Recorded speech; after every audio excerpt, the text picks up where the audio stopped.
Sir new guides की delivery परसों तक हो जाएगी। सर हमें ना ऑनलाइन ट्यूटोरियल्स के साथ भी टाइप करना चाहिए, इससे हमारे स्टूडेंट्स को हेल्प मिलेगी।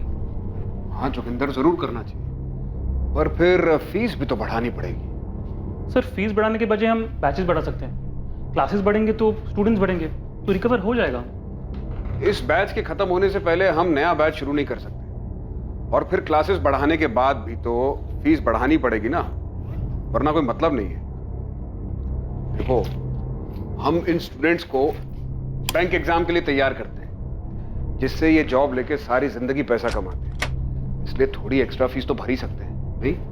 हाँ सर, बात तो सही है। सर अगर आप फीस बढ़ा ही रहे हैं तो स्टाफ की सैलरी भी बढ़ा दीजिए। चलो अभी चलते हैं, लेट हो रहा है। Yes sir. गीता, जी सर। तुम साथ चल रही हो या बाद में लॉक करके आओगी? नहीं सर, चल रही हूँ, बस हो गया।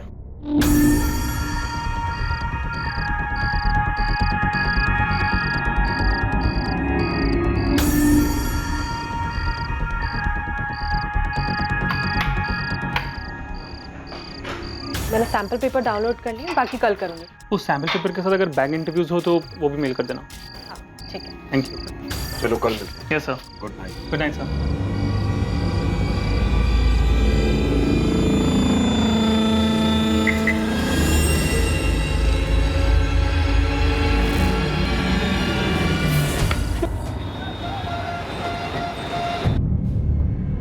The number you have called is currently switched off. माँ, आप खाना खा लो। वैभव का फोन नहीं लग रहा है। 9:30 बज गए। अब तक तो वैभव को आ जाना चाहिए था। कहाँ रह गया होगा? पता नहीं माँ, ट्राई तो करी हूँ लेकिन फोन लग नहीं रहा। शायद जोगिंदर के साथ कहीं गए होंगे, नेटवर्क इशू होगा। 10 मिनट और इंतजार कर लेते। कहाँ हैं आप वैभव? मैं और माँ आपका खाने पर इंतजार कर रहे हैं।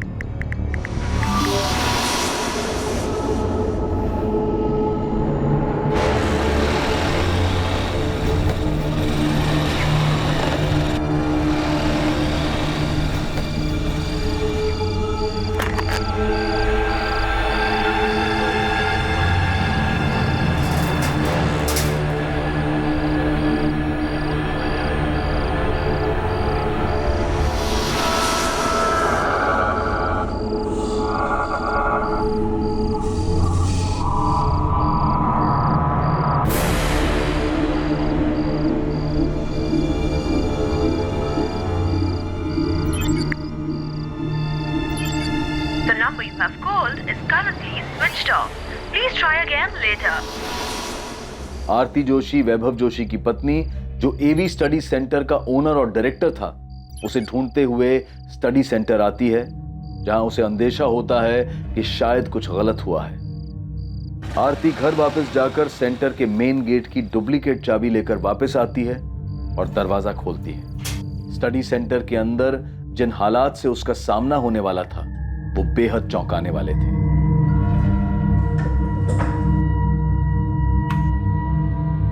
वैभव,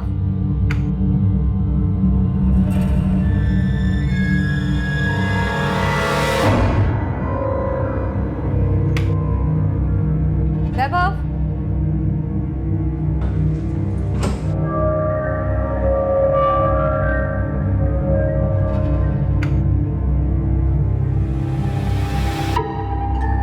वैभव,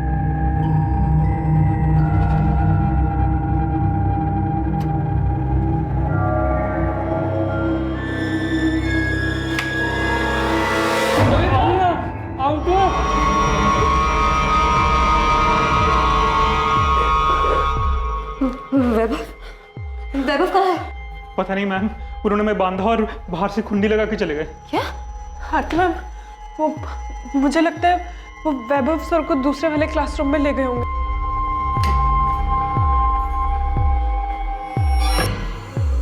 जोगिंदर, गीता, क्या क्या हुआ है यहाँ? ये सब किसने किया?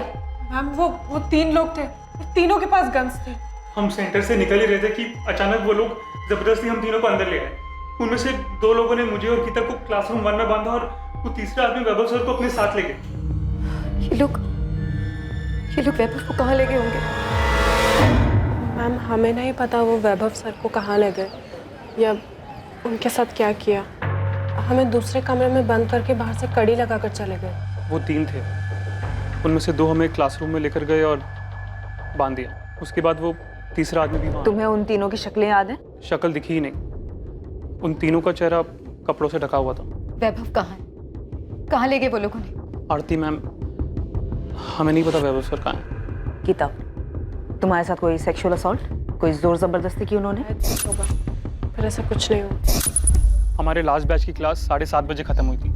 वैभव सर और मैं बैच और क्लासेस को लेकर कुछ नए एडिशनल मटेरियल के बारे में बात कर रहे थे। सर मैंने भी अपनी लास्ट क्लास खत्म की और फिर हम तीनों घर जाने के लिए निकले। गीता, जोगिंदर, आप दोनों यहाँ पे पढ़ाते हैं? Yes sir. फिर क्या हुआ? तो फिर वैभव सर और गीता कार की तरफ गए और मैं बाहर निकलकर गेट खोलने गया, और सर जैसे ही मैंने गेट खोला और टर्न किया तो तभी अचानक से वो तीनों हाथ में गन लिए, चेहरा ढके हुए, और हमें गन पॉइंट पर जबरदस्ती सर अंदर की तरफ ले गए। और सर उन्होंने जबरदस्ती वैभव सर से सेंटर का लॉक खुलवाया। सर वो लोग हमें यहाँ से क्लासरूम की तरफ लेकर गए थे। उन तीनों में से एक आदमी जो बाकी दोनों को ऑर्डर दे रहा था, उसने उन दोनों को हमें इस कमरे में बंद करने को कहा। मुझे वैभव की चिंता हो रही है। पता नहीं ये लोग कौन है, क्या चाहते हैं। ये तो आप ही लोगों को बताना होगा कि वो लोग कौन हो सकते हैं। सर, डायरेक्टर केबिन में बैग मिला है, इसमें 3 मोबाइल। मैम ये फोन तो मेरा है। और मैम ये फ़ोन मेरा है। ये फोन तो वैभव का है। आरती जी, आपके कोचिंग सेंटर में कहीं सीसीटीवी लगा? नहीं सर।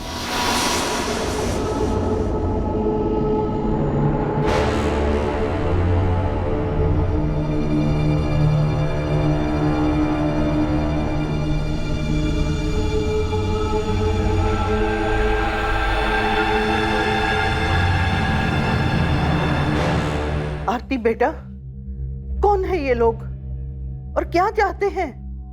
और वैभव को क्यों लेके गए हैं और कहाँ लेके गए हैं? कुछ समझ में नहीं आ रहा है माँ, यहाँ क्या हुआ है? आरती जी, हमें वैभव का एक फोटो चाहिए, हम पता लगाते हैं। सर, मैंने पूरा सेंटर देख लिया, कहीं पर भी, यहाँ तक कि डायरेक्टर्स केबिन को भी देखकर ये नहीं लग रहा है कि वो लोग चोरी या फिर लूटपाट के इरादे से आए थे। मैम लूटपाट के लिए यहाँ क्लास में कुछ है भी नहीं, और वैसे भी पैसे या कोई इंपॉर्टेंट चीज़ हम यहाँ रखते नहीं है। हिना, आसपास के एरिया और मार्केट में पता करो, कहीं सीसीटीवी है क्या? Sure sir. आरती जी, आपकी नजर में कोई ऐसा है जो वैभव को नुकसान पहुंचाना चाहेगा?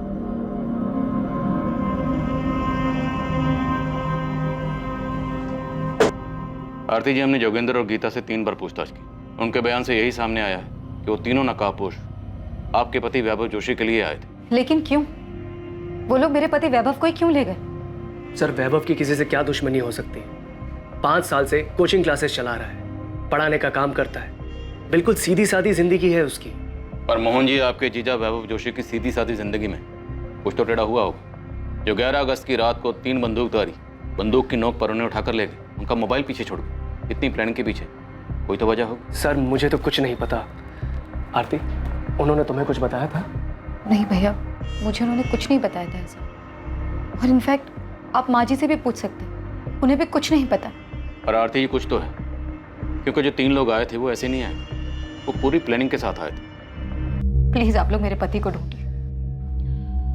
मीनाक्षी जी, आपका और आरती जी का फोन सर्वेलेंस पे डाल दिया, लैंडलाइन फोन भी टैप किया जा रहा है। फिर आरती का कॉल आते ही हम उन लोगों तक पहुंचेंगे और वैभव को सही सलामत वापस लेकर आने की पूरी कोशिश करेंगे। पर वैभव को कौन किडनैप करेगा और क्यों? वैभव को कभी किसी से कोई धमकी मिली, कोई दुश्मनी या फिर कोई झगड़ा? नहीं, वैभव ने ऐसा मुझे कुछ नहीं बताया। पार्वती जी, किशोर जी, आप तो उसकी बहन और जीजा हैं, क्या वैभव ने कभी कुछ शेयर नहीं किया? हमें इस बारे में कुछ भी नहीं पता, और भैया ने हमें कभी बताया भी नहीं इस बारे में कुछ। हो सकता है आरती भाभी को कुछ बताया हो। इस बारे में वो भी कुछ नहीं जानता। सर, मैंने कोचिंग क्लास के आसपास का एरिया, पूरा मार्केट छान मारा, यहाँ कहीं भी सीसीटीवी नहीं मिला, और यहाँ कोई एटीएम भी नहीं है कि उसके सीसीटीवी से हमें कुछ मिल जाता। पहली बार आरती 10:45 पौने 11 बजे सेंटर पर आई, फिर चाबी लेकर 11 बजे दोबारा आई, तो मतलब वो 11 बजे से पहले ही वैभव को ले गए होंगे। आसपास के लोगों से, दुकानदार से पता किया? सर, मैंने मार्केट के लगभग सभी दुकान वालों को वैभव की फोटो दिखाई, सबका यही कहना है कि किसी ने कोई खास ध्यान नहीं दिया। 9-10 बजे तक लगभग सभी दुकानें बंद भी हो जाती हैं। उसके बाद वो लोग वैभव को कहीं लेके गए होंगे तो ज्यादा लोग रास्ते पर रहे नहीं होंगे।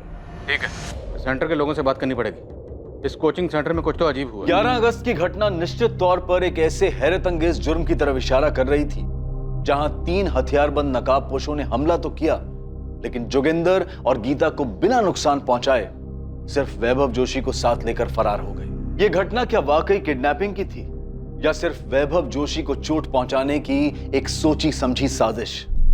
अरविंद, 5 साल पहले जब ये कोचिंग सेंटर खुला था, आप तब से यहाँ पर काम कर रहे हैं? जी। तब तो आप सब कुछ जानते होंगे, सेंटर को, सेंटर के लोगों को। जी सर, मैं यहाँ पे सबसे पुराना हूँ। तब तो आप ये भी जानते होंगे कि जो कुछ भी हुआ है वो अचानक नहीं हो सकता। मैं भी कुछ ऐसे ही सोच रहा था सर। ऐसा कुछ मतलब? मतलब सर, मैं और जोगिंदर भी यही बात कर रहे थे कि उन लोगों ने वैभव सर को ही क्यों चुना। साथ में जोगिंदर और गीता भी तो थे। करेक्ट। पर हम वैभव की माँ मीनाक्षी जी और उनकी बीवी आरती दोनों के मोबाइल के साथ साथ लैंडलाइन भी टैप कर रहे हैं। अभी तक फिरौती का कोई कॉल नहीं है कि ये किडनैपिंग पैसों के लिए तो नहीं हुई, माजरा कुछ और। आपको क्या लगता है? मुझे भी ऐसे लगा था सर जब मैंने जोगिंदर से बात की थी।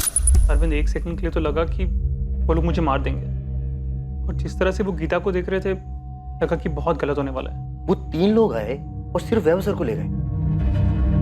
तुम दोनों को कुछ नहीं किया, ऐसे ही छोड़ दिया। तो आपको जोगिंदर को क्या लगता है, कौन कर सकता है? किसी पे शक? एक्चुअली वो गीता और वैभव सर का दोनों का अफेयर है? यस सर, मैंने खुद देखा।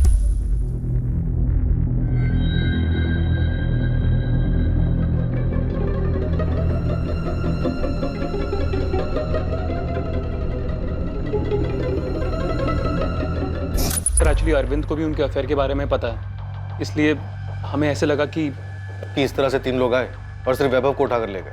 ये सब नाटक था, फर्जी था, असली मकसद कुछ और है। तो वैभव ने किडनैपिंग का ये सारा ड्रामा अपने किसी मकसद में कामयाब होने के लिए किया, और साथ में गीता भी शामिल है। पता नहीं सर, मैं तो आपको वो बता रहा हूँ जो वैभव सर और गीता के बीच में चल रहा था। पर सर, ईमानदारी से बोलूँ तो ये बात कुछ हजम नहीं हुई कि एक को उठा के ले गए और 2 को सही सलामत छोड़ दिया।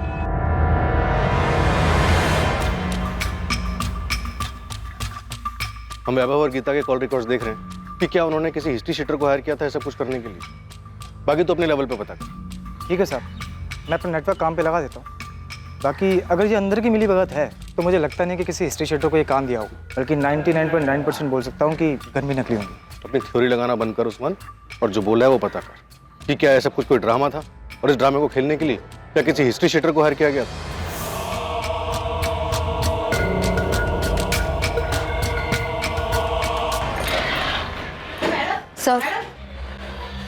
सर 2 दिन हो गए मेरे पति को गायब हुए, और आप लोग उन्हें ढूंढने के बजाय मुझे ये बता रहे हैं कि उनका गीता के साथ अफेयर चल रहा था, इसलिए उन्होंने खुद को किडनैप करवाने का नाटक किया। आरती जी, हम ये नहीं कह रहे हैं कि ऐसा ही हुआ है, लेकिन जो हुआ है उस पर यकीन नहीं किया जा सकता। अभी तक फिरौती का कोई कॉल नहीं है, तो वैभव को अपने साथ क्यों लेकर गए? सर, ये पता लगाने का काम आप लोगों का है। आप लोग उन्हें ढूंढ नहीं पा रहे, इसलिए कहानी बना रहे। आपको इन बातों पर विश्वास हो रहा होगा, लेकिन मुझे नहीं है। मेरी और वैभव की शादी को 6 साल हो चुके हैं। वो इंस्टीट्यूट हमारा सपना है, हमने मिलकर शुरू किया था। और रही बात अफेयर की, तो वैभव ऐसे इंसान है ही नहीं, और अगर ऐसा है भी तो ये सब कुछ छोड़ छाड़ कर कहीं क्यों जाएंगे?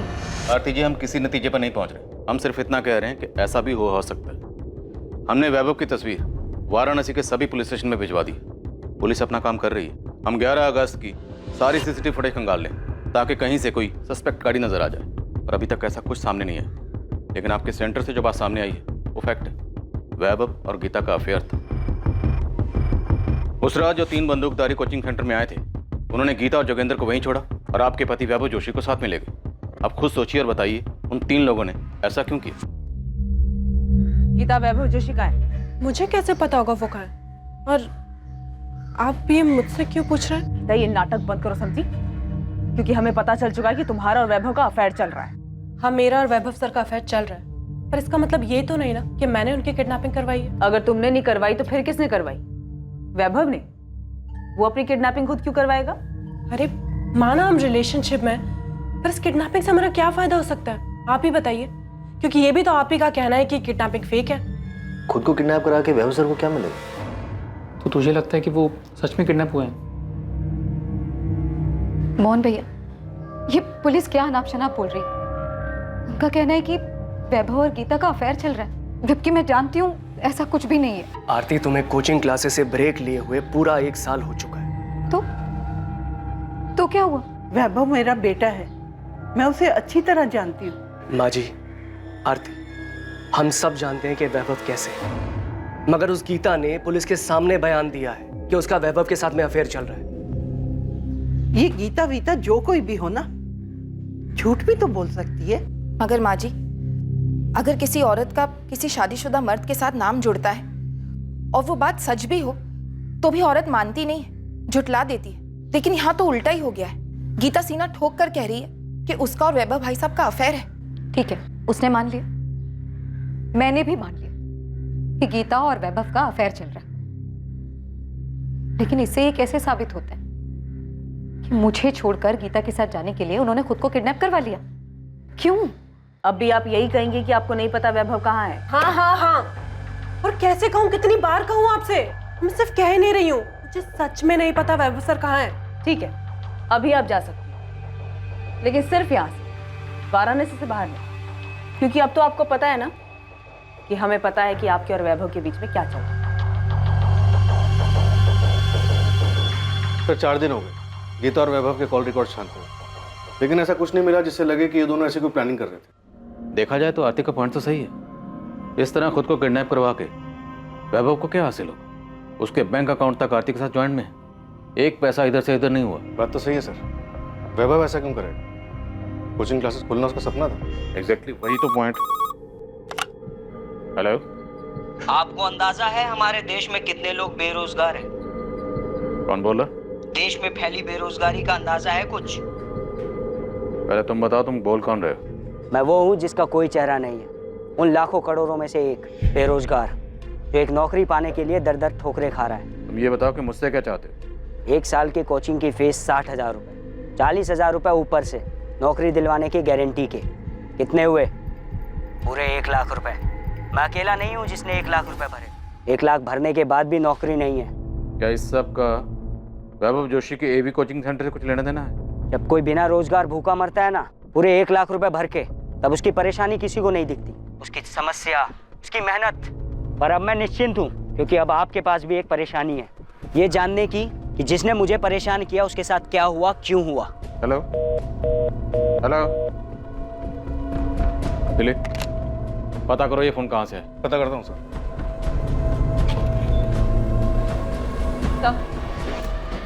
ललिता पांडे।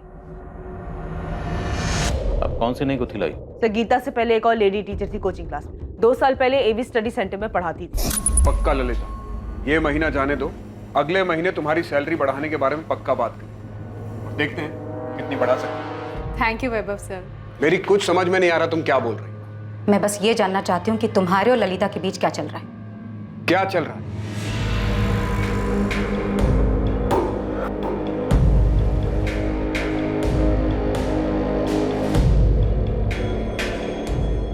मैम, ये वैभव सर ने ये क्या है? अभी 3 महीने पहले ही तुमने 25% की हाइक दी थी ना उसे सैलरी में, और 50% देना चाहते हो? क्यों? क्योंकि वो डिजर्व करती है, अच्छी टीचर है, मेहनती है। मैं तो सोच रहा हूँ एक बैच और बढ़ा दूं। वो सुबह क्लास देने को तैयार है और हमारे पास स्टूडेंट्स भी हैं। हाँ, मॉर्निंग का बैच होगा तो तुम्हें भी जल्दी जाना पड़ेगा ना। बैच का बैच चलेगा और साइड बाय साइड तुम्हारी ऐश भी, है ना? आरती तुम... वैभव, तुम अच्छी तरह से जानते हो कि मैं एक सक्सेसफुल बैंकर रह चुकी हूँ। बिजनेस और उसकी बारीकियां ना अच्छी तरह से पकड़ लेती हूँ, और मुझे नजर आ रहा है कि मेरा बिजनेस और मेरी पर्सनल लाइफ ना दोनों कहाँ जा रहे हैं। तुम गलत सोच रही हो। मेरे और ललिता के बीच में ऐसा कुछ नहीं चल रहा। कुछ नहीं चल रहा है ना? ठीक है, तो कल जाकर ललिता से ना सामने सामने पूछ लेते हैं कि तुम दोनों के बीच क्या है और क्या नहीं। जहां एक तरफ गीता के साथ वैभव का अफेयर इस किडनैपिंग के पीछे की वजह दिखाई दे रहा था, वहीं दूसरी तरफ सामने आया एक अज्ञात फोन कॉल जिसमें नौकरी देने का झांसा देकर पैसे लेने की बात भी सामने आई। फिर अचानक ललिता नाम की महिला का खुलासा हुआ। ललिता 2 साल पहले एवी स्टडी सेंटर में पढ़ाती थी, जिसका वैभव के साथ अवैध संबंध था। क्या वैभव के अगवा होने के पीछे इन 3 कारणों में से कोई एक कारण था, या वजह कुछ और ही थी? तहकीकात के दौरान इस केस में अभी पुलिस के सामने कई चौंकाने वाले सच आने बाकी थे। पहले गीता, अब ललिता, योगेंद्र शर्मा, अरविंद कश्यप, वैभव जोशी के बारे में और क्या बताना बाकी? अब सब कुछ एक साथ बताओगे या आप भी किस्तों में बताओगे? नहीं सर, वो हमें बाद में लगा कि वैभव सर गीता के कारण खुद की किडनैपिंग क्यों करेंगे, इससे उन्हें क्या मिलेगा, बल्कि जो है वो भी चला जाएगा। सब फिर याद आया कि 2 साल पहले जब वैभव सर का ललिता के साथ रिलेशन था, तब आरती मैम भी यहाँ काम करती थी, और जब आरती मैम को इन दोनों के बारे में पता चला तो उन्होंने तमाशा किया और बहुत बेइज्जती करके ललिता को कोचिंग सेंटर से निकाल दिया था। रेजिग्नेशन दे और निकल जाए यहाँ से। दोबारा ना अपनी शक्ल मत दिखाना मुझे। आरती पहले लेकिन मेरी बात तो सुनो। लेकिन कुछ नहीं। क्या बात सुनो तेरी? हाँ, अपनी नौटंकी की दुकानदारी उठा और दफा हो जाए यहाँ से। अगर मैं जाने से मना कर दूं तो? मना करके तो देख, ऐसी हालत करूंगी ना तेरी तो सोच भी नहीं सकती। धमकी नहीं दे रही हूं, सच बोल रही हूं। मैं और वैभव पति पत्नी है। तेरी तरह हर किसी का पैसा देखकर ना मुंह नहीं मारते फिरते हम लोग। निकल जा यहाँ से, वरना तेरे बाल खींचकर घसीटते हुए तुझे धक्के मार कर निकालूंगी यहाँ से। Get out! और सर फिर हमें लगा कि अगर वैभव सर को सच में किसी ने किडनैप किया है तो वो कौन हो सकता है और क्यों? फिर हमें ललिता का ध्यान आया सर ललिता इतनी आसानी से अपनी बेइज्जती भूलने वालों में से नहीं थी। और जिस तरह उस दिन वो कोचिंग सेंटर से गुस्से में रोते हुए निकली थी सर, हमें लगा कि... तो आप लोगों को लगा कि वैभव जोशी को गीता ने नहीं, ललिता ने किडनैप करवाया होगा। तुमको सबूत चाहिए? सबूत नहीं, बस कंफर्म कर रही हूँ कि काम हुआ या नहीं। तुमने उसे ठिकाने लगा दिया? हाँ, लगा दिया। पक्का?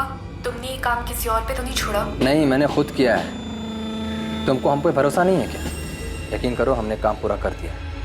तुमको डरने की जरूरत नहीं, सब ठीक से हुआ है। कहाँ रहती है ललिता? सर इलाहाबाद। उसका फोन नंबर, एड्रेस सब लिखो और उसकी फोटो भी चाहिए। सर, एक बुरी खबर है। इलाहाबाद के Azad Nagar police station area में एक डेड बॉडी मिली। और वो डेड बॉडी वैभव जोशी की है? जी सर। मतलब ये झूठा किडनैपिंग का नाटक नहीं था। जोगिंदर और गीता की तरह इसके भी हाथ और मुंह बांधा गया था। Yes sir. सब आजाद नगर पुलिस स्टेशन हमें बॉडी हैंड ओवर कर रही है। 14 वार किए गए, इतनी बेरहमी से। इस बेरहमी की कोई तो वजह होगी। अगर उन्होंने उसे मारना ही था तो कोचिंग सेंटर में क्यों नहीं मारा? 3 घंटे का रास्ता तय करके इस तरह इलाहाबाद क्यों लेकर गए? हत्यारे वैभव को अगवा कर कत्ल करने के मकसद से ही आए थे, लेकिन इस जुर्म को अंजाम देने वाले अपराधी से पुलिस की इन्वेस्टिगेटिंग टीम न सिर्फ अनजान थी बल्कि कोसों दूर थी। वैभव जोशी की जिंदगी से जुड़े कई और पक्ष अब पुलिस के सामने आने वाले थे।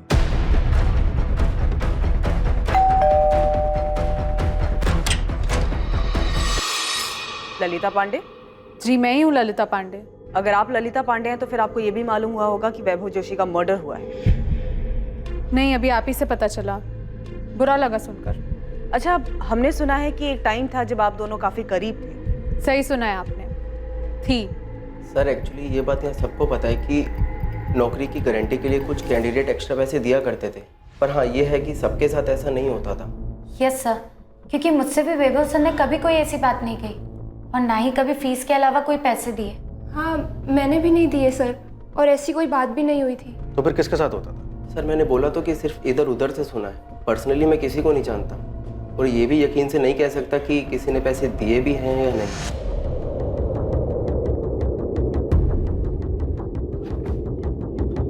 सर मुझे कुछ बताना था आपको। वो तो मैं तुम्हारी शक्ल देखते समझ गया। बोलो। सर मैंने भी जॉब गारंटी के लिए वैभव सर को पैसे दिए थे। देखो योगेश, ये लीगल तो है नहीं कि लिख के दे दूं कि नौकरी मिल जाएगी।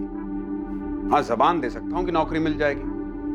अब भरोसा कर सकते हो तो ठीक है, नहीं तो कोई बात नहीं। सर भरोसा है सर मैं पैसे भी दे दूंगा, पर नौकरी तो मिल जाएगी ना सर मुझे नौकरी की बहुत जरूरत है। अरे नौकरी की जरूरत किसको नहीं है, मैं तो सिर्फ 50,000 बोल रहा हूँ, लोग लाखों लिए घूम रहे हैं। अब मेरी बात ध्यान से सुनो, फीस के अलावा 50,000 देने होंगे, वो भी कैश में, और ये बात जाके बाहर किसी को बताना मत। सर मैंने उन्हें पैसे दिए थे सर, अब मेरे पैसे, मेरी नौकरी का क्या होगा सर? निखिल बता रहा था कि वैभव जोशी ने और भी स्टूडेंट से पैसे लिए थे, बता सकते हो किस किस से लिए थे? सर पैसे तो बहुत लोगों ने दिए होंगे, किस किस ने दिए ये नहीं मालूम सर, पर जिस दिन वैभव सर किडनैप हुए थे उस दिन मुझे एक पुराने स्टूडेंट मिला था मुझे इस कोचिंग सेंटर में।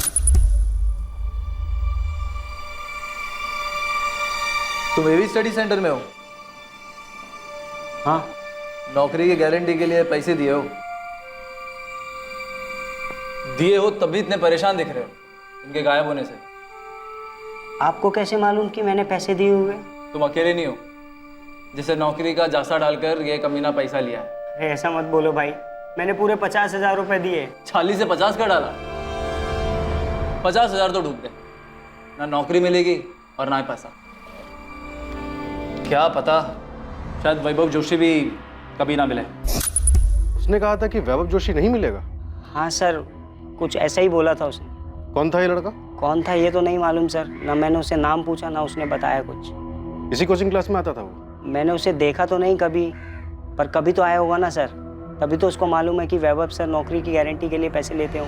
दिलीप, आज से लेकर पिछले 5 साल तक एवी कोचिंग सेंटर के जितने भी स्टूडेंट्स हैं सबकी डिटेल निकलवा। Yes sir. मैं भी एडमिन ऑफिस से डिटेल्स निकलवाता हूँ, वहाँ पता चल जाएगा कि लड़का कौन था जो योगेश से मिला था। तब तक मैं आरती से मिलता हूँ। अगर वैभव जोशी नौकरी देने के नाम पर झांसा देने वाला कोई रैकेट चला रहा था तो उसकी बीवी आरती को तो पता ही होगा। Right sir.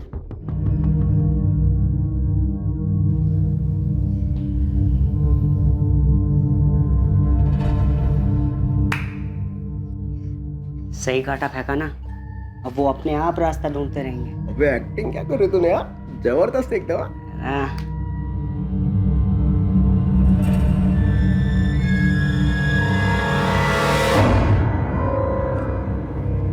सीधा सीधा मेरा नाम आगे करना जरूरी था क्या? समझो जरा, तुम्हारी बात निकली तभी तो ललिता तक गई। लेकिन मैं ललिता नहीं हूँ, ना ही मैं चाहती हूँ जैसा उसके साथ हुआ वैसा मेरे साथ भी। मैं सबके सामने तमाशा बन गई थी, और मेरे और आरती के बीच में जो भी हुआ उसमें भी मेरा ही तमाशा बना। और सबसे बढ़कर वैभव, उसने भी हमारे रिलेशन को तमाशा बनाकर रख दिया था।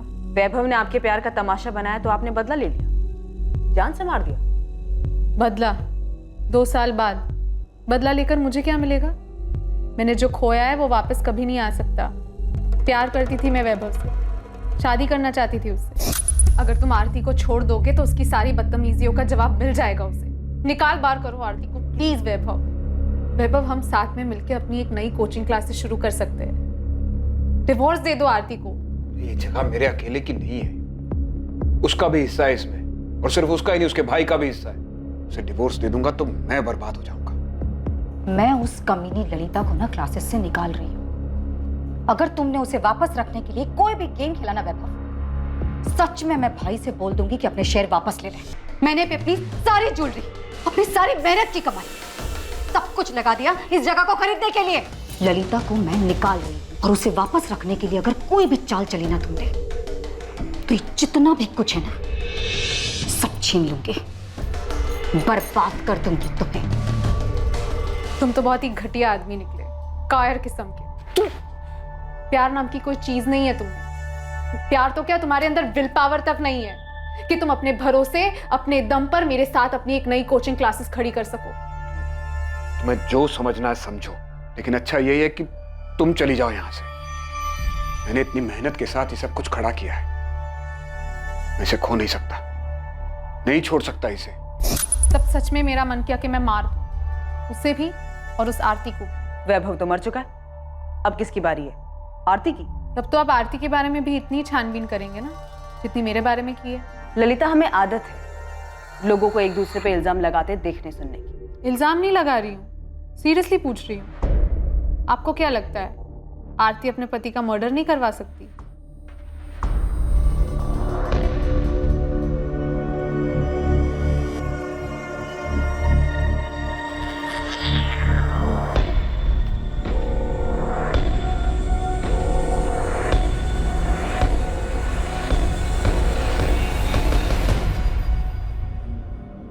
योगेश, तुम्हें वाकई में कोई मिला था या फिर तुम झूठ बोल रहे हो? सर मतलब सर, हमने जोगिंदर शर्मा और अरविंद कश्यप दोनों से बात की, और दोनों टीचर्स का यह कहना है कि वैभव अलग से बुलाकर स्टूडेंट से जॉब के नाम पे पैसे नहीं ले सकता। सर अगर आपको ऐसा लगता है तो आपको हमारे पास आकर पूछना ही नहीं चाहिए था सर कि सर नौकरी के बदले पैसे लेते थे या नहीं। आप सीधा जोगिंदर सर या अरविंद सर से ही पूछ लेते। साहब, हिस्ट्री शटर मार्केट तो पूरा छान मारा हमने, पर अभी तक कहीं से भू नहीं है कि वैभव जोशी को किडनैप करने और मारने के लिए किसको हायर किया गया था। आपको किसी कॉल रिकॉर्ड से कुछ नहीं मिला क्या?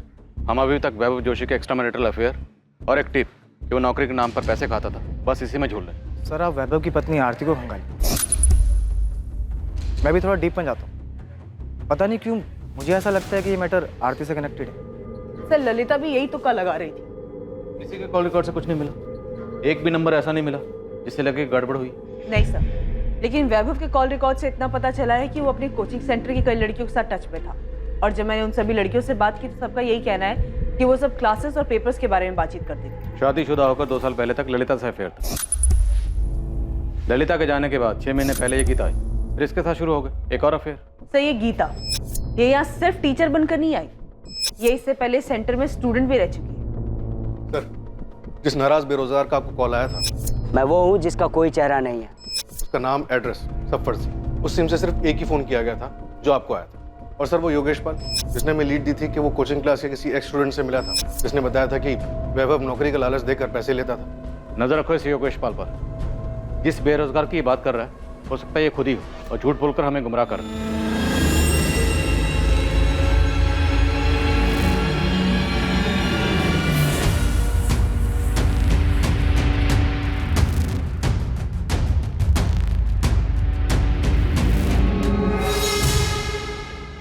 तो आप ये कहना चाहती हैं कि आरती ने खुद मेरे बेटे अपने पति को मार डाला? देखिए अभी तक ऐसा कुछ सामने तो नहीं आया है कि किसने किया है, आपकी बहू आरती ने या किसी और ने। क्या लगता है आपको, आपकी बहू आरती ऐसा कुछ कर सकती है? किशोर, वैभव आपका काफी अच्छा दोस्त था। जी सर, हम दोनों एक दूसरे के बहुत करीब थे। जीजा साले कम दोस्त ज्यादा थे। पार्वती जी, आपको क्या लगता है कौन मार सकता है वैभव? क्योंकि हमें अभी तक कोई भी खास सुराग नहीं मिला कि आरती का हाथ हो सकता है वैभव को मरवाने में। हाँ सर, मुझे पता था वैभव स्टूडेंट्स को चीट कर रहे थे, जॉब का प्रॉमिस करके उनसे कैश लेते थे। ऐसे एक नाराज स्टूडेंट का फोन आया था मुझे। कोई भी नाराज होगा। और ये सब तब शुरू हुआ था जब मैंने अर्थराइटिस की वजह से क्लासेस से ब्रेक लिया था। और उस एक साल में वैभव बहुत बदल गए थे। वो सिर्फ बेईमान ही नहीं हुए थे, बल्कि काम को लेकर अपने सारे एथिक्स, रिस्पॉन्सिबिलिटीज सब भूल गए थे। हमारी शादी को 1 ही साल हुआ था, तो हमने सोचा कि मिलकर क्लासेस स्टार्ट करेंगे, उसे एक अच्छा इंस्टीट्यूट बनाएंगे। उसके लिए हमने मेहनत की सारी कमाई, सारी सेविंग्स सब लगा दी, लेकिन वैभव ने सब बर्बाद कर दिया। वैभव का मर्डर आपने किया? क्या? ये आप क्या कह रहे? मैं उनका मर्डर क्यों करूंगी? मैं जानती हूँ कि वो बेईमान हो गए थे, गलत चीजों में पड़ गए थे, अफेयर शुरू हो गए थे उनके, वो स्टूडेंट्स को चीट कर रहे थे, लेकिन फिर भी उनका मर्डर करके मुझे क्या मिलेगा? ये आपके कॉल रिकॉर्ड्स। इन कॉल रिकॉर्ड्स के मुताबिक आपके और आपके भाई मोहन के बीच में अचानक से बहुत ज्यादा बातें होने लगी, जो कि पहले नहीं होती थी। सर, मेरे भैया कोचिंग क्लासेस में शेयर होल्डर हैं और क्लास शुरू करने के लिए ना अच्छे खासे पैसों की जरूरत होती है, तो बस उन्होंने शुरू में एज साइलेंट पार्टनर हमारे साथ इन्वेस्ट किया। आरती जी, या तो आप मेरा सवाल समझी नहीं या फिर शायद समझना चाहती नहीं। मेरा सवाल यह है कि आप दोनों भाई बहन के बीच में अचानक से इतनी ज्यादा बातें क्यों होने लगी? सर, मोहन मेरे भाई है, मैं उनसे कभी भी बात कर सकती हूँ। और अर्थराइटिस की वजह से जो मैंने ब्रेक लिया था क्लास से, तो एडमिनिस्ट्रेटिव मैटर्स में मुझे उनकी हेल्प लगती थी। अच्छा ये बताइए कि अगर वैभव नहीं रहते तो कोचिंग सेंटर पर पूरा मालिकाना हक आपका और आपके भाई, आप दोनों का ही होगा ना?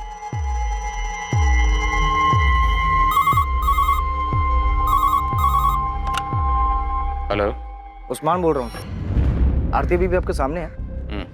उस पे एक प्रेम मिश्रा नाम का एक बाउंसर फेंको ना। पहले कुछ बैकग्राउंड बोल। ये प्रेम मिश्रा एक साल पहले तक इनके एडमिन सपोर्ट स्टाफ में काम करता था। वैभव ने इसको नौकरी से निकाल दिया। ठीक है, आप प्रेम मिश्रा को जानती होंगे? हाँ, जानती हूँ। तो इस प्रेम मिश्रा को 1 साल पहले वैभव ने नौकरी से निकाल दिया था, है ना? हाँ। क्यों? पता नहीं, वैभव ने बताया था कि प्रेम ने कुछ फ्रॉड किया था। नोटिस पीरियड की जरूरत नहीं है, अपना रेजिग्नेशन लेटर दो, कल यहाँ मत आना। वैभव ने मुझे नहीं बताया था कि प्रेम ने एग्जैक्टली किया क्या था, लेकिन उसे नौकरी से निकालने का फैसला वैभव का ही था। प्रेम मिश्रा तो आपके कोचिंग सेंटर में सपोर्ट स्टाफ था ना? जी। तब भी वैभव ने आपको वजह बतानी जरूरी नहीं समझी? आफ्टर ऑल आप भी तो कोचिंग सेंटर में एडमिन इंचार्ज थी। वैभव ने प्रेम को कई बार जाली साइन करते हुए और चेक से पैसे निकालते हुए पकड़ा था। अब ये तो प्रेम मिश्रा ही बताएगा कि उसने क्या घपला किया था। ये सारे सवाल आप मुझसे क्यों पूछ रहे हैं? बेफिक्र रहिए, ये सारे सवाल हम प्रेम मिश्रा से भी पूछेंगे उससे कि उसने क्या घपला किया था।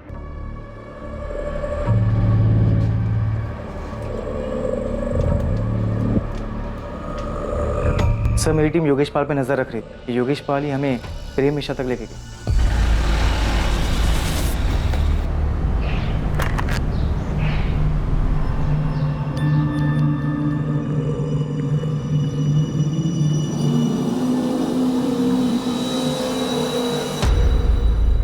साहब, उसी दिन मुझे योगेश पे शक हुआ। सोचा देखे आखिर ये चीज़ क्या है। देखो तो साहब क्या निकला, एक्स स्टूडेंट नहीं एक्स एम्प्लॉय के साथ मिला जिसे नौकरी से निकाला गया। अभी इस्तीफा दे और निकल यहाँ से। ये प्रेम मिश्रा हमारे सामने नहीं आया था। अब ये बताओ कि तुमने इस प्रेम मिश्रा का बाउंसर आरती के सामने फेंकने के लिए क्यों कहा था? ऐसे सर रिएक्शन देखने के, क्योंकि मुझे योगेश की कहानी में 100% झोल देखते हैं। सर हो सकता है जॉब के नाम पर पैसे लेने वाली कहानी पूरी तरह झूठी हो, जो हमें गुमराह करने के लिए सुनाई गई हो। पॉसिबल है, क्योंकि इस प्रेम मिश्रा का नाम सुन के आरती घबरा गई थी और प्रेम मिश्रा को नौकरी से निकालने वाली जो उसने कहानी सुनाई उसमें दम नहीं लगती। और जब मैंने उसके सामने ये घपला क्रॉस चेक करने वाली बात कही तो और भी हड़बड़ा गई थी। उसने सोचा हो कि हम वैभव के अफेयर और उसके जॉब के नाम पर पैसे लेने वाले एंगल में इतने फंस के रह जाएंगे कि प्रेम मिश्रा के एंगल तक पहुंच ही नहीं पाएंगे। आरती बेटा, पुलिस आई थी, पता नहीं क्यों मुझे लगा कि वो कहना चाहती है कि मैंने वैभव को मरवाया है। माँ, मैं मानती हूँ कि मेरे और वैभव के बीच सब कुछ ठीक नहीं था, लेकिन मेरे अंदर इतनी घिनौनी सोच ने कभी जन्म नहीं दिया कि मैं वैभव को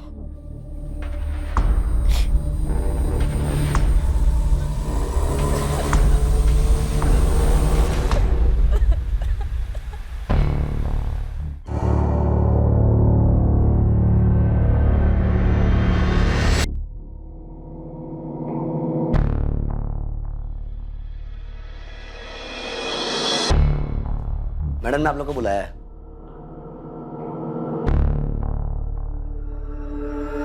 हेलो मैम।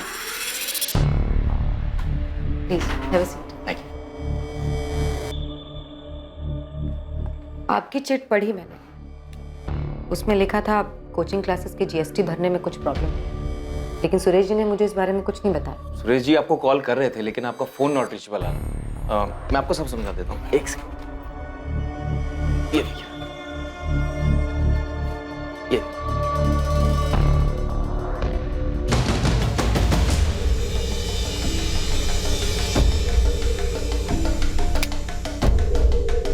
कहाँ? कोचिंग सेंटर में? कब?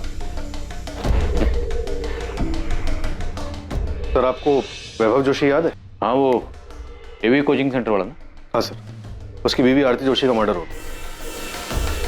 कब? कहाँ? सर कोचिंग क्लासेस, उसके खुद के केबिन में। सर वीना क्राइम स्पॉट पर पहुंच रही है। ये आरती बेल पर बाहर थी?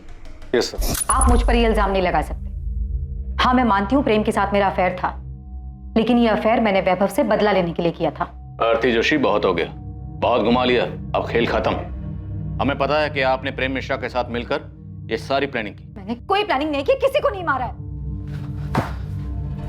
मिलिए, आ गए आपके प्रेम। तो प्रेम मिश्रा जी, प्रेम से बोलेंगे या थोड़ा कष्ट का मिश्रण करें? सर वैभव को मारने का प्लान आरती का ही था। ये झूठ बोल रहा है। सर मैं झूठ नहीं बोल रहा हूँ। आरती सब खत्म हो चुका है, तुम भी सच मान लो। नहीं, ये सच नहीं है, ये झूठ बोल रहा है। इसने मारा है वैभव को और अब इल्जाम मुझ पर लगा रहा है। मेरा इसमें कोई हाथ नहीं। आरती जोशी, इस तरह चीखने चिल्लाने से आप गुनहगार से बेगुनाह नहीं बन जाएंगे। और आरती, वैभव के मर्डर में तुम्हारा मोटिव और हाथ दोनों क्लियर है। क्या सच में आरती वैभव के मर्डर की मास्टरमाइंड थी? हम गलत तो नहीं थे? आरती, सर किसने मारा मेरी बहन को? सर मैं इस कोचिंग का एडमिन इंचार्ज हूँ, चंदर सक्सेना। सर 2 लोग आए थे, उन्होंने बोला कि वो सीए फर्म से आए हैं और उन्हें आरती मैडम से जीएसटी के बारे में कुछ बात करनी है। जीएसटी के बारे में बात करनी है, टैक्स फाइल करने में कुछ प्रॉब्लम आ रहा है। हाँ तो मुझे बता दीजिए, मैं यहाँ का एडमिन इंचार्ज हूँ। सुरेश जी की बात हो गई है मैडम से, आप बस उन्हें इन्फॉर्म कर दीजिए। ठीक है, आप बाहर रिसेप्शन पे वेट करिए, मैं उनको बताता हूँ। और सर फिर मैंने चिट लेकर राम सेवक को भेजा कि वो आरती मैडम को जाके इन्फॉर्म कर दे। फिर मैडम ने पर्ची पढ़ी और उन दोनों को अंदर भेजने के लिए कहा। और वो लोग मर्डर करके ऐसे निकल गए, किसी ने कोई आवाज नहीं सुनी? आरती के चीखने की भी कोई आवाज नहीं आई? नहीं सर। साहब मैंने उन दोनों को जाते हुए भी देखा और मुझे लगा मीटिंग खत्म हो गई होगी। मुझे लगा ही नहीं कि वो कातिल थे और आरती मैडम का खून कर चुके थे। वो तो जब मैं उनके केबिन में चाय देने गया तो देखा कि वो कुर्सी पर मरी पड़ी है।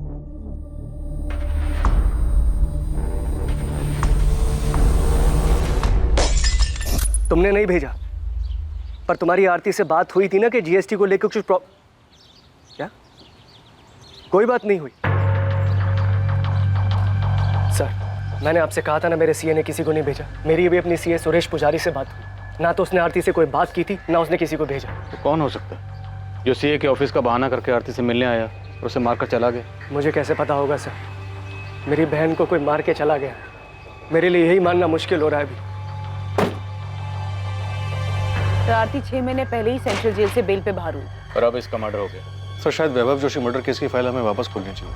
ये प्रेम मिश्रा अभी भी जेल में ही है ना? यस सर, उसने बेल के लिए अप्लाई किया था पर कोर्ट ने रिजेक्ट कर दिया।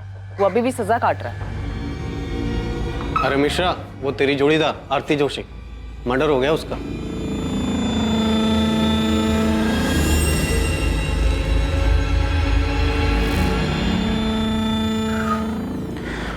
किसी ने सच ही कहा है, जैसी करनी वैसी भरनी। क्या आरती का कत्ल वाकई में जैसी करनी वैसी भरनी का मामला था? 2 साल पहले वैभव जोशी का कत्ल हुआ और अब उसकी पत्नी आरती जोशी का भी। जी ठीक है, पुलिस स्टेशन जाना होगा मुझे अभी। पुलिस के कुछ सवालों के जवाब देने हैं। आपको आरती को ऑफिस एडमिनिस्ट्रेशन के इश्यूज संभालने के लिए कहना ही नहीं चाहिए था। मैंने नहीं कहा था उसको, खुद गई थी वो। मुझे समझ में नहीं आ रहा है कि उसे उनसे मिलने की जरूरत क्या थी। सीए के ऑफिस से लोग आए थे ना, मना कर देना चाहिए था यार। आपको ना उस गीता से पहले ही दूरी बना लेनी चाहिए थी। अरे पहले मुझे पुलिस को हैंडल करने दो, देखते हैं क्या सवाल पूछते हैं लोग। बिना मैं जब तक मोहन ठाकुर से बात करता हूँ, तुम आरती जोशी के पिछले 6 महीने के रिकॉर्ड्स निकलवाओ, जब से वो बेल पर जेल से बाहर आई थी। तो हमें वैभव की फैमिली को भी चेक करना चाहिए। उसकी माँ, बहन, जीजा, हो सकता है उनमें से किसी का इस मर्डर में हाथ हो। ठीक है, पता करो। और उस प्रेम मिश्रा के बारे में भी पता करो। Okay sir. नमस्कार साहब। उस्मान, खबर तो मिल गई होगी तुझे? साहब मुझे नहीं, पूरे शहर में खबर फैल चुकी है। आपको कुछ पता चला कि कौन है वो लोग? नहीं, लेकिन कोचिंग क्लासेस के पियोन रान सेवक और एडमिन इंचार्ज चंद्र सक्सेना की मदद से हम उन दोनों का स्केच बनवा रहे हैं जिन्होंने आरती का मर्डर किया था। कहना मुश्किल है कि स्केच कितना सटीक बनता है, क्योंकि दोनों सीए फर्म के एम्प्लॉय बनकर आए थे, तो जाहिर है थोड़ा भेस बदल कर आए होंगे। पर खैर, इसके अलावा कोई दूसरा चारा भी नहीं। कुछ भी करके इन्हें ढूंढ निकालना हो, अपने सारे सोर्सेज, अपने सारे नेटवर्क का इस्तेमाल कर। हमेशा कहा कि वैभव के मर्डर में हम आरती को लेकर गलत थे। एक बार इसका साथ में आना दो साहब, मैं फौरन अपना नेटवर्क काम पे लगा दूँ। आखिर ये दोनों बच के जाएंगे क्या? दिलीप, हमें आरती के खिलाफ ठोस सबूत जुटाने होंगे। हम प्रेम मिश्रा और उसके साथियों के बयान पर भरोसा नहीं कर सकते, क्योंकि आरती कोर्ट में यही कहेगी वो बेकसूर है। ऐसे में उसे सजा दिलवाना मुश्किल होगा। 2 साल पहले यानी कि 2017 में पुलिस को एक ब्रेक थ्रू मिला था, जब उन्हें अपने खबरी से यह खबर मिली कि एवी स्टडी सेंटर का एक स्टूडेंट योगेश पाल प्रेम मिश्रा के संपर्क में है। वो प्रेम मिश्रा जो कभी स्टडी सेंटर में काम करता था, आरती जोशी का एडमिनिस्ट्रेटिव डिपार्टमेंट में सहायक था और आरती के साथ उसका अफेयर भी था। ये सारी जानकारी पुलिस के लिए वैभव मर्डर केस में बहुत महत्वपूर्ण साबित होने वाली थी। उस केस में, जिस केस में पुलिस के पास अब तक कोई क्लू नहीं था, कोई सही अंदाजा नहीं था कि वैभव जोशी का मर्डर किसने और क्यों किया। इस केस में पहली सफलता पुलिस को योगेश पाल से मिली जब उसे उठाया गया। बहुत घुमा लिया तूने हमें योगेश पाल। हमें पता है तू किसी एक्स स्टूडेंट से नहीं मिला था। सर मैं सच बोल रहा हूँ सर। तबे सच तो तू तब बोलेगा जब हमारा डंडा चलेगा। 50,000 डंडे गिन के मारना इसे। पहचानता है ना इसे? प्रेम मिश्रा। चल बोल, क्या सेटिंग थी तेरी इसके साथ? इतना तो हमें पता है कि नौकरी के नाम पर पैसे खाने वाली कोई बात नहीं थी। सर हमें पैसे मिले थे, 1 लाख मुझे और 1 लाख निखिल को।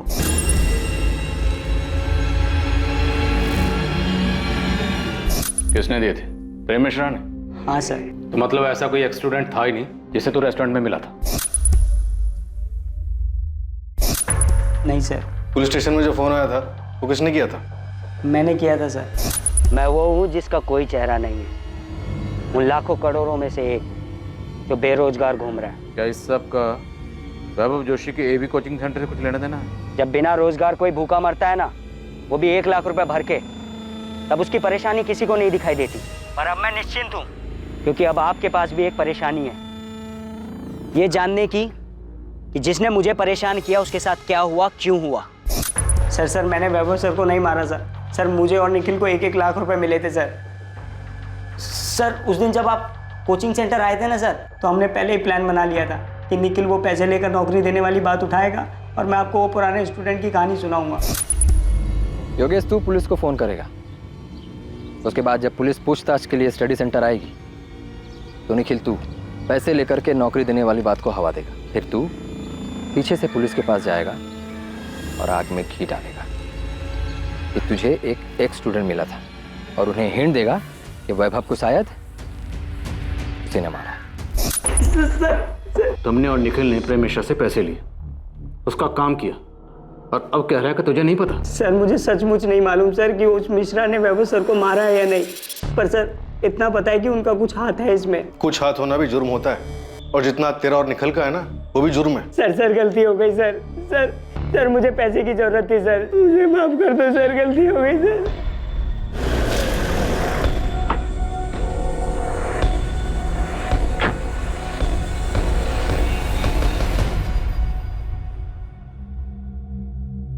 प्रेम मिश्रा।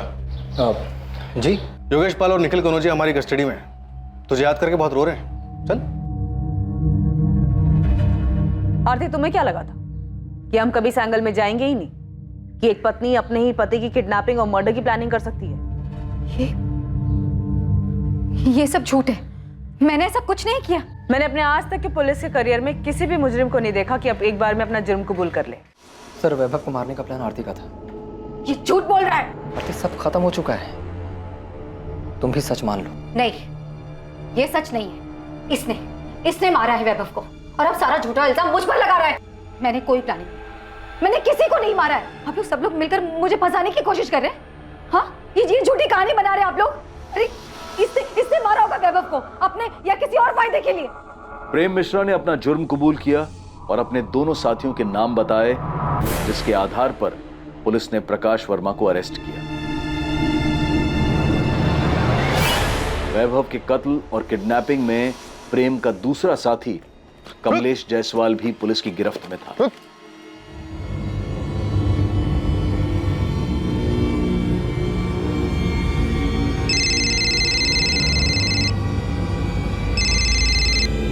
हेलो। अभी तक पहुंचे क्यों नहीं? वैभव स्टडी सेंटर से निकलने वाला होगा। हाँ, बस पहुंच रहे हैं, पास में ही है। याद रखना, सिर्फ वैभव को उठाना है, उसे ही मारना है। हमको अच्छे से पता है क्या करना है, तुम टेंशन मत लो, सब ठीक से हो जाएगा। झूठ बोल रहा है ये। हाँ, हमारा अफेयर चल रहा था, मैंने इसे उस रात कॉल भी किया था, लेकिन वो कॉल किसी किडनैपिंग या मर्डर प्लान के लिए नहीं था। सर, ये झूठ बोल रही है। ये सारा प्लान इसी का था, यही मेरे पीछे पड़ी थी कि वैभव को मार देते हैं। किडनैपिंग से लेके मर्डर का पूरा प्लान इसी ने बनाया था।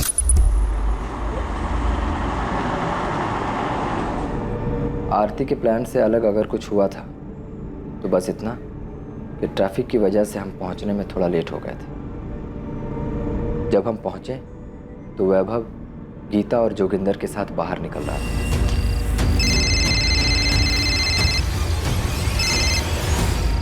प्रेम, काम हो गया? हाँ, हो गया। हम वैभव को लेकर के जा रहे हैं, तुम अपना नाटक शुरू कर दो। जैसा बोला है ना वही करना, कोई गलती मत कर देना। अरे हाँ मेरी जान, तुम टेंशन मत लो, सब वैसे ही होगा। अरे आप इसकी बात सुनी क्यों रहे हैं? मैंने कोई प्लान नहीं किया। झूठ बोल रहा है ये। सर, झूठ मैंने ये बोल रही है। और सर, वैभव को मारने के बदले इसने मुझे 12 लाख रुपए देने का और मुझसे शादी करने का वादा भी किया था। पूछिए इससे। क्या बकवास कर रहे हो तुम? कौन आपके पति को मारकर उसका इल्जाम आप पर डालेगा? आरती जोशी, अब नाटक बहुत हो गया, बंद करो, अपना जुर्म कबूल करो। मैं कोई नाटक नहीं कर रही, मैंने कोई प्लान नहीं किया। नहीं मारा है मैंने वैभव को। प्रेम मिश्रा ने झूठ बोलकर मुझे फंसाने के पैसे लिए हैं।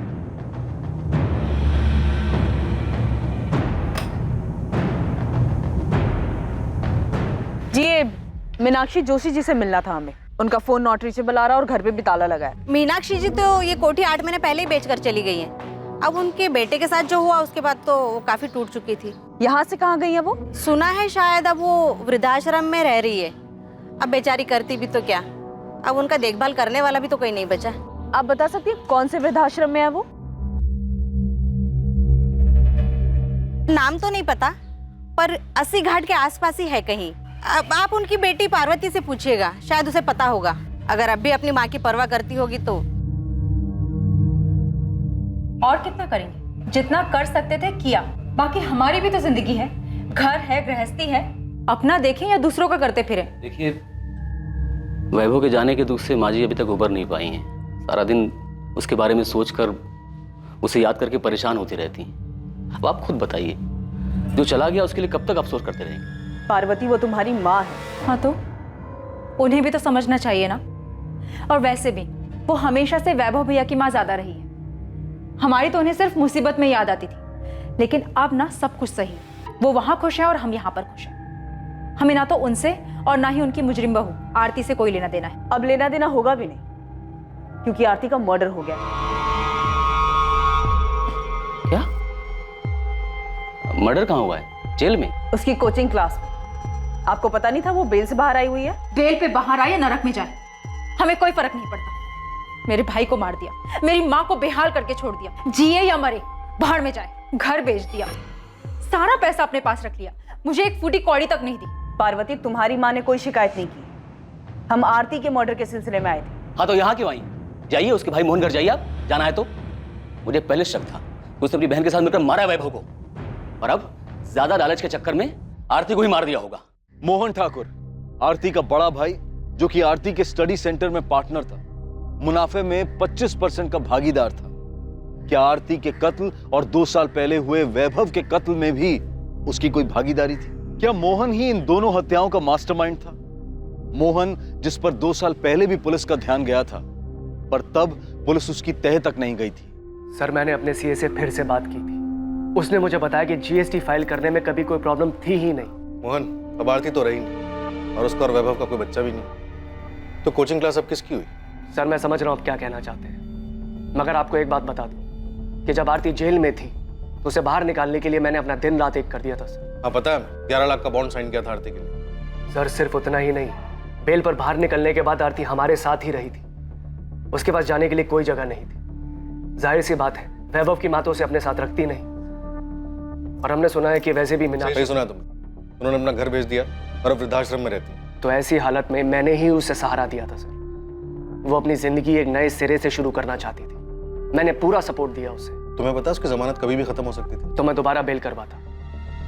सर, वैभव के साथ शादी के बाद वो वैसी बहुत भुगत चुकी थी। अब आरती के मर्डर के बाद तो उसकी जमानत का मामला भी खत्म हो गया। तो पता लगाइए ना किसने मारा है आरती को, कि आरती के मर्डर में प्रेम मिश्रा का हाथ हो, या फिर वैभव की फैमिली ने बदला लेने के लिए आरती का मर्डर करवाया है। तुम्हें लगता है कि वैभव जोशी का मर्डर आरती ने करवाया था? सर, मुझे यकीन नहीं था।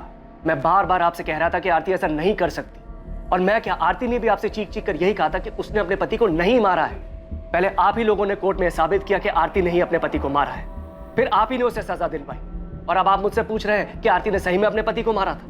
हम भी ये मानते हैं कि शायद उस केस में हमसे चूक हुई थी। कोई तो ऐसा एंगल था जिसकी तह तक हमें जाना चाहिए था। मोहन, मैंने कुछ लोगों को पड़ोसी से पूछताछ करते हुए देखा।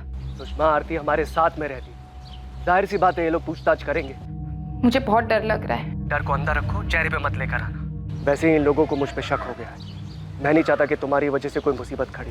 अभी वो पुलिस वाला मुझसे यही पूछ रहा था कि मुझे यकीन है कि आरती ने ही वैभव को मारा है। क्या? इसीलिए बोल रहा हूँ शांत रहो। हो सकता है ये लोग तुम्हें भी सवाल जवाब के लिए बुलाएंगे, मगर बिल्कुल आराम से शांति से जवाब देना, समझ आया? तुमने कहा था कि वैभव का मर्डर आरती का प्लान था, जिसका अब खुद का मर्डर हो चुका है, पर तुम अब भी सजा काट रहे हो। तुम्हें नहीं लगता कि अब तुम्हें सच बता देना चाहिए? सच मतलब पूरा सच। तुमने जानबूझ के आरती को वैभव मर्डर केस में फंसाया था? सजा होने के बाद आप ये सवाल पूछ रहे हैं? हाँ, क्योंकि आरती ने कभी नहीं माना कि उसने वैभव की किडनैपिंग या मर्डर प्लान की थी। उसने आखिर तक कोर्ट में भी यही कहा। मिसेज आरती जोशी, आप पर आपके पति वैभव जोशी को अगवा करने और उनका कत्ल करने और साजिश करने का इल्जाम है। आप ये इल्जाम कबूल करती हैं? सर, मैंने कुछ नहीं किया है, मुझे फंसाया जा रहा है। मेरे पति की किडनैपिंग और मर्डर में मेरा कोई हाथ नहीं है। तुम्हारे कबूल करने के बाद भी आरती ने हमेशा हमारे सामने और कोर्ट में यही कहा कि वो बेकसूर थी। वो बहुत शातिर औरत थी, आखिर तक अपना गेम खेलती रही। वो चाहती थी कि सारा इल्जाम मैं अपने सर ले लूं। शातिर वो थी या तुम? प्रेम चाहे जो कहे, आप लोग चाहे जो माने, लेकिन मैं जानती हूँ कि मैं निर्दोष हूँ। मैंने मेरे पति को नहीं मारा। जिस रात वैभव किडनैप हुआ, आपके और प्रेम मिश्रा के बीच में क्या क्या बातें हुई हम जानते हैं। और सिर्फ वही नहीं, मर्डर के बाद तुम दोनों के बीच में क्या बातें हुई थी ये भी जानते हैं हम। तुमको सबूत चाहिए? सबूत नहीं, बस कंफर्म कर रही हूँ कि काम हुआ या नहीं। तुमने उसे ठिकाने लगा दिया ना? हाँ, लगा दिया है। पक्का? कहीं ये काम तुमने किसी और पर तो नहीं छोड़ दिया? नहीं, मैंने खुद किया है। तुमको हम पे भरोसा नहीं है क्या? यकीन करो, हमने काम पूरा कर दिया है। यही वो नंबर है ना जो आप लोगों ने प्रेम मिश्रा के नाम पर लिया था? इसी नंबर पर आपने प्रेम मिश्रा के साथ मिलकर वैभव को मारने की प्लानिंग की थी, है ना? सिर्फ कॉल रिकॉर्ड्स ही नहीं, हमारे पास तुम दोनों के फोन लोकेशन भी है जहां जहां पे तुम दोनों साथ में थे। सर, मैं पहले भी बता चुकी हूँ, वैभव से बदला लेने के लिए मैंने ये अफेयर शुरू किया था, क्योंकि वैभव हर दूसरी औरत पर लट्टू हो जाते थे। हमारी शादी को मजाक बना के रखा था उन्होंने अफेयर्स किया तो मैंने भी अफेयर कर लिया।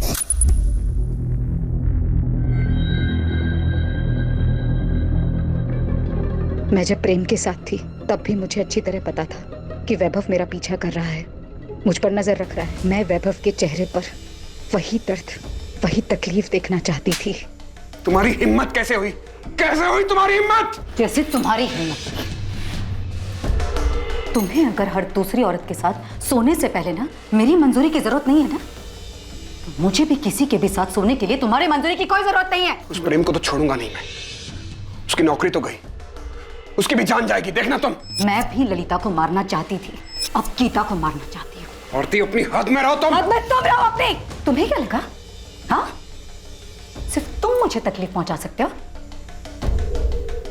मैं तुम्हें बर्बाद कर दूंगी, समझे तुम? मुझे पता ही नहीं चला कब वैभव से बदला लेते लेते मैं प्रेम को सचमुच पसंद करने लगी थी।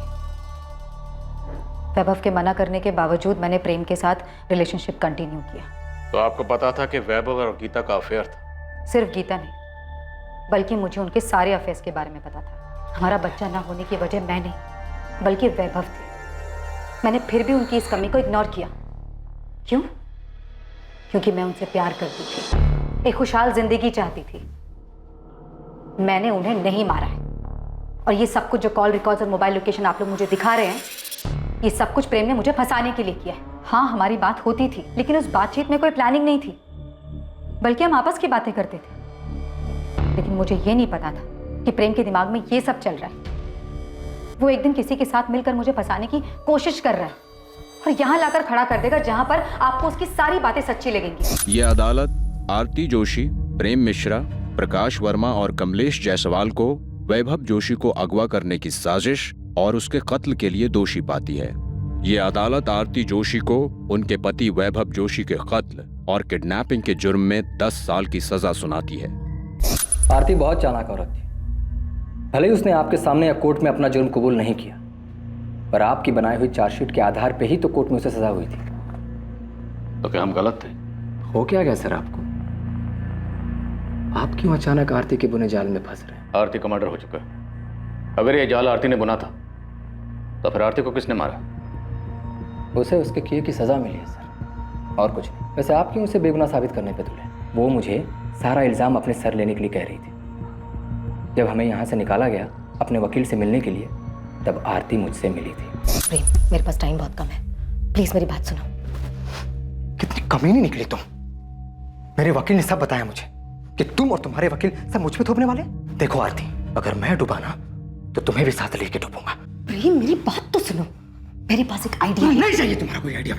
देखो, हम जैसा चाहते थे ठीक वैसे ही हो रहा है। वैभव भी मर चुका है, बस हमें एक गेम खेलना है, उसके बाद हम दोनों बच जाएंगे। उस दिन कहाँ गया था तुम्हारा ये हम दोनों?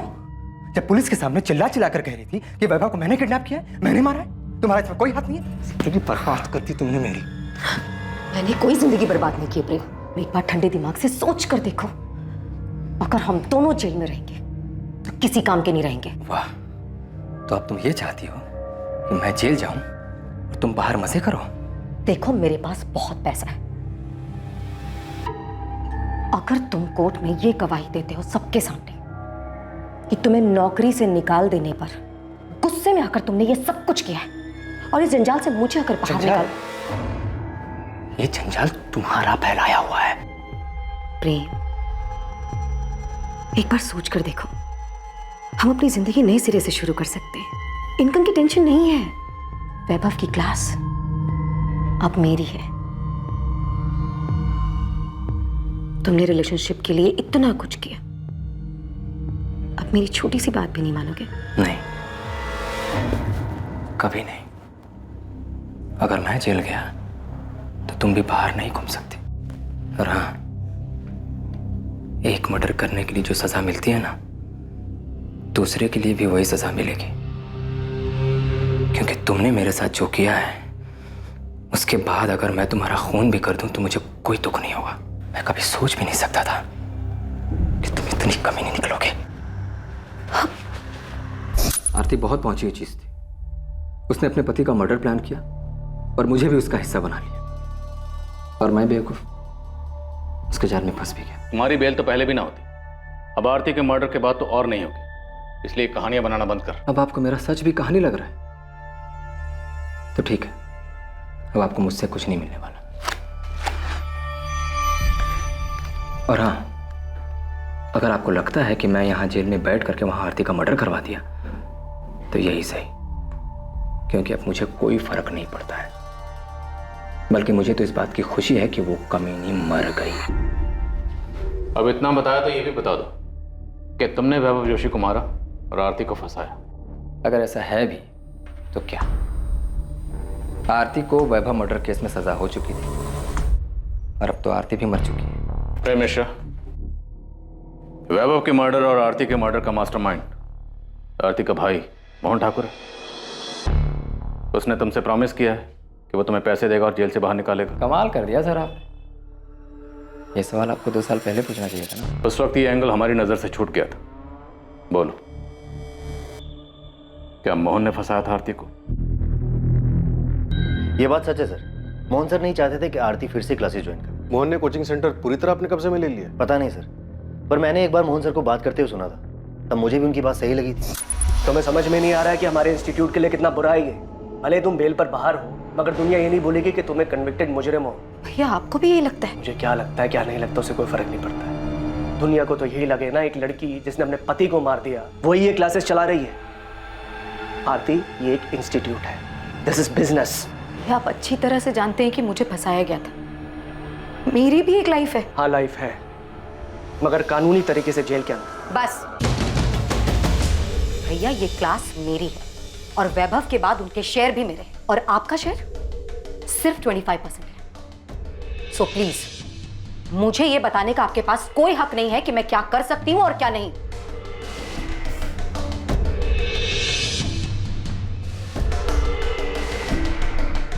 ये बात भी सच है सर, क्या आरती मोहन सर की जिम्मेदारी बन गई। वैभव के मर्डर में आरती के अरेस्ट होने के बाद जब कोचिंग सेंटर मोहन ने संभाला, तब क्या कभी उसकी किसी हरकत से ऐसा लगा कि वैभव के मर्डर में उसका भी हाथ हो सकता है? सर मुझे तो कभी उनके बिहेवियर से ऐसा कुछ लगा नहीं, पर हाँ क्लासेस में बातें होने लग गई थी कि वैभव सर मर चुके हैं, आरती जेल में है, और ये सब कुछ अब मोहन सर का ही। साहब, ये दोनों जिन्होंने आरती को मारा है वाराणसी के तो नहीं, क्योंकि मेरी टीम ने पूरा शहर छान मारा लेकिन कहीं दिखे नहीं। मेरी टीम अभी काम पे लगी है, हो सकता है आसपास की।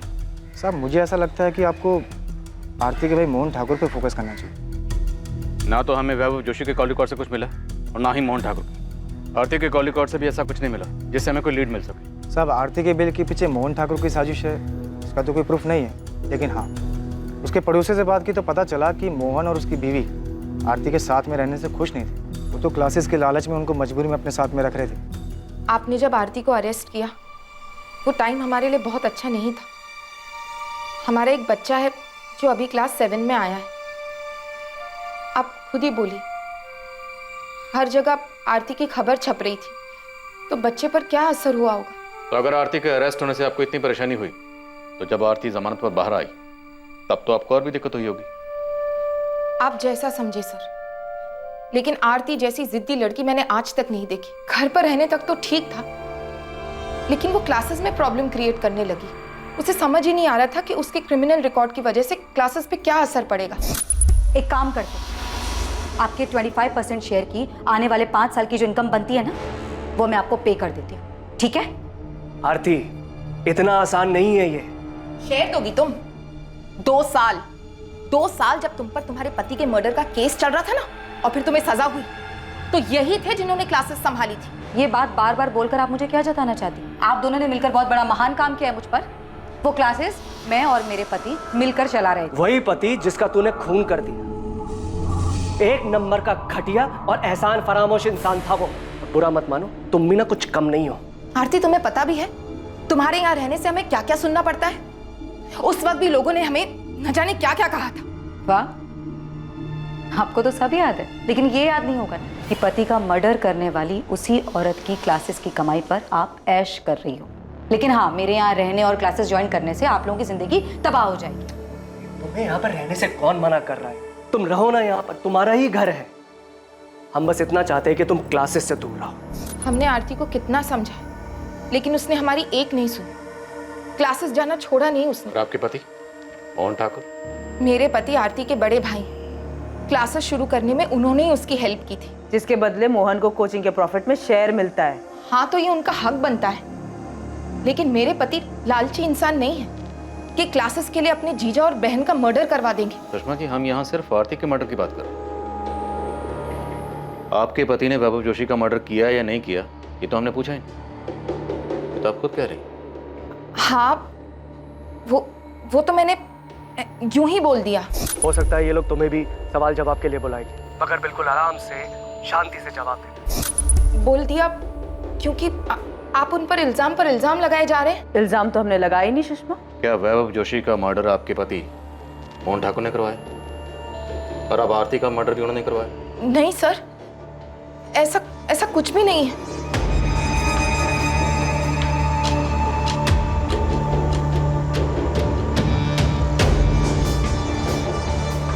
मोहन और सुषमा ठाकुर पर नजर रखो। इस बार शायद हम सही दिशा में।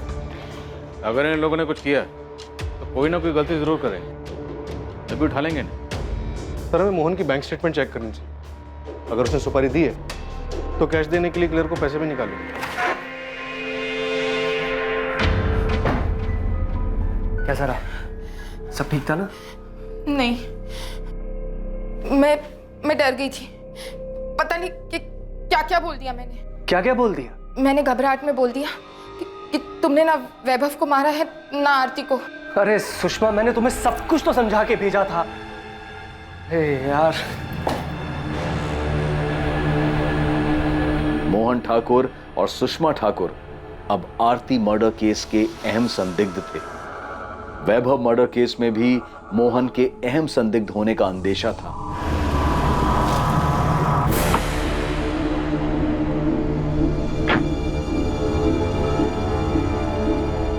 प्रेम मिश्रा से भी लगातार अलग अलग तरीके से पूछताछ की गई, इस उम्मीद में कि शायद प्रेम से कोई लीड मिल पाए जिससे वैभव और आरती मर्डर केस में मोहन की भागीदारी का पता चल सके।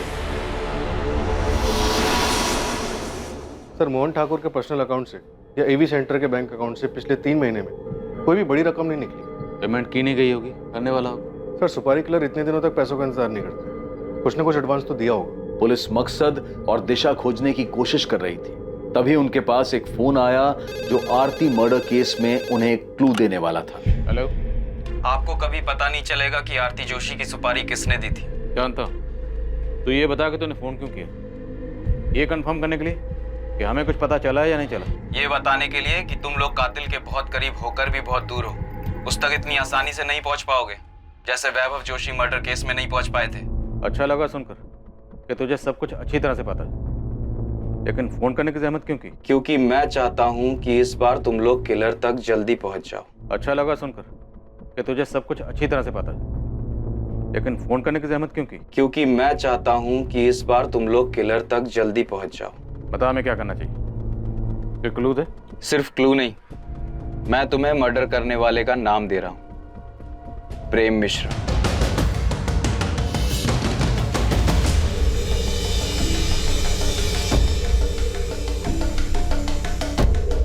बिना पिछले 2 महीने में तो किसी भी अपराधी की बेल नहीं हुई है। क्या फिर भी आप अपने रिकॉर्ड में चेक करके बता सकते हैं कि प्रेम मिश्रा अब किसके साथ सेल शेयर कर रहा था और उनमें से कौन कौन बाहर है और किस किस से उसकी बातचीत थी? तो शायद हमें थोड़ी हेल्प हो जाएगी। पर मुझे लगता नहीं है कि प्रेम मिश्रा ने कुछ किया होगा। तुम्हें तो पता ही है कि ये स्टेट शीटर्स बिना अपने फायदे के कोई भी काम नहीं करते। और भला यहाँ जेल में बैठकर प्रेम मिश्रा क्या दे सकता है उन्हें? सर, फोन इलाहाबाद के पीसीओ से किया गया था, लेकिन पीसीओ वाले को याद नहीं है कि फोन किसने किया था। इस तरह अचानक से फोन आना, प्रेम मिश्रा का नाम लेना, वैभव जोशी मर्डर केस की याद दिला रहा है। याद है वो नौकरी के नाम पर झांसा देने वाले रैकेट की इन्फॉर्मेशन के लिए फोन आया था, जो योगेश पाल ने हमें गुमराह करने के लिए किया था? सर, एक कॉल भी वैसे ही लग रहा है जैसे वैभव जोशी मर्डर के टाइम पर आरती से गुमराह करने के लिए हमें किया गया था, लेकिन इस बार शायद मोहन ठाकुर से डाइवर्ट करने के लिए किया गया। नहीं सर, मोहन ठाकुर नहीं लग रहा। सर वैभव जोशी के टाइम पर आरती हमारी प्राइम सस्पेक्ट नहीं थी और उस वक्त हमें गुमराह करने का मकसद था कि हमारा ध्यान अपने प्राइम सस्पेक्ट से आरती की तरफ न जाए। और शायद इस बार भी कातिल हमारी प्राइम सस्पेक्ट लिस्ट में नहीं है। लेकिन वो कौन है जो अभी तक हमारी सस्पेक्ट लिस्ट में नहीं है? गीता? कहीं वो गीता तो नहीं जिससे कॉलर हमारा ध्यान हटाना चाहता है?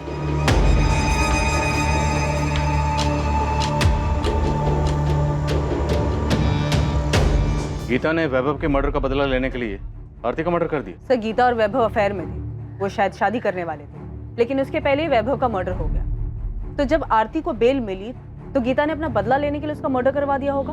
आरती को बेल किस ग्राउंड पर मिली थी? हेल्थ ग्राउंड पर सर। उसे अर्थराइटिस था। दिसंबर 2018 में आरती को जेल हुई थी। उसके भाई मोहन ने जनवरी 2019 से बेल के लिए ट्राई करना शुरू किया। आरती को फाइनली बेल मार्च 2019 में मिली।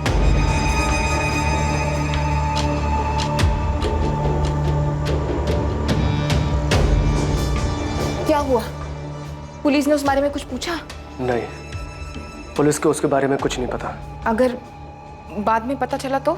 अब अगर पूछेंगे सब बता दूंगा। वीना, ये वैभव की मां मीनाक्षी जी ने अपना घर कब बेचा था? मीनाक्षी जी तो ये कोठी 8 महीने पहले ही बेचकर चली गई हैं। तो मीनाक्षी जी की पड़ोसन ने कहा था 8 महीने पहले। 8 महीने मतलब जनवरी 2019 में? Yes sir. सर आपको मीनाक्षी जी के घर बेचने और आरती के मर्डर में कनेक्शन नजर आ रहा है? हैं कहाँ ये मीनाक्षी जी आजकल? वृद्ध आश्रम में उनसे मिलने गई थी। मीनाक्षी जी पहचाना आपने मुझे? मैं पिछली बार आपसे मिली थी जब वैभव का मर्डर हुआ। आपकी बहू आरती का मर्डर हो गया है। मैं आज तक समझ नहीं पाई, जब आपस में बन नहीं रही थी, एक दूसरे की कोई बात मंजूर नहीं थी, तो अलग हो जाते। मारने का क्या मतलब था? उनको देख के लगा कि उनकी जीने की इच्छा ही खत्म हो गई। क्या आपको उनको पे शक हो रहा है? देखो कंफर्म नहीं है, इत्तेफाक भी हो सकता है। आरती को सजा हुई दिसंबर में। जनवरी को आरती के भाई ने उसकी बेल के लिए अप्लाई की और जनवरी में ही मीनाक्षी जी ने अपना मकान बेचा और वृद्धाश्रम में शिफ्ट हो गए। मकान बेचा था तो उसके पैसे मिले होंगे। वीना, मीनाक्षी जी का बैंक अकाउंट चेक करो। Sure sir.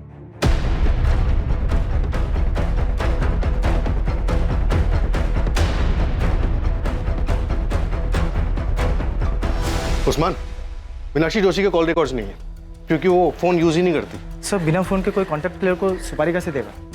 हम मीनाक्षी जोशी के दामाद किशोर और बेटी पार्वती के कॉल रिकॉर्ड्स देख रहे हैं। उनके दामाद का कहना है कि वो और वैभव पहले दोस्त थे, बाद में रिश्तेदार बने। हम दोनों एक दूसरे के बहुत करीब थे। मैं तो वैभव को तब से जानता था जब हमारा रिश्ता बना भी नहीं था। लेकिन ये पार्वती और किशोर तो मीनाक्षी को देखने तक नहीं जाते। तुम दोनों पे नजर रख, कभी कभी तीर अंधेरे में भी निशाने पर लग जाता। मैं मूर्तिगंज पुलिस स्टेशन से assistant sub inspector Veena Shukla बोल रही हूँ। मुझे एक अकाउंट की डिटेल जल्द से जल्द चाहिए। मैं रिक्वेस्ट मेल कर दे रही हूँ, थोड़ा जल्दी कीजिएगा प्लीज।